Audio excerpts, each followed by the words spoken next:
యాండి ఏంటమ్మా? ఇక్కడ సావిత్రి గారి ఇల్లు ఎక్కడండి? సావిత్రి గారి ఇల్లమ్మా, ఈ పక్కన సొందులోనే, చూపిస్తాను రండి.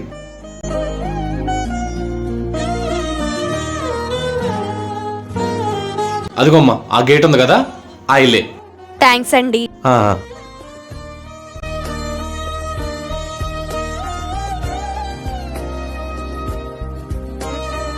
అరే కుంటోడా, ఆడపిల్ల పిలవంగానే చేసే పని వదిలేసి ఎగురుకుంటూ బానే వెళ్ళిపోయావురా. నీలాంటోళ్ళు పనికి రారులే గాని బయలుదేరు. అమ్మా, ఆమె అడిగిన సావిత్రి ఇల్లు ఆ పక్కన సందులోనమ్మా. ఆ సందులో కొంతమంది బ్లేడ్ బ్యాచ్, గంజాయి బ్యాచేనమ్మా.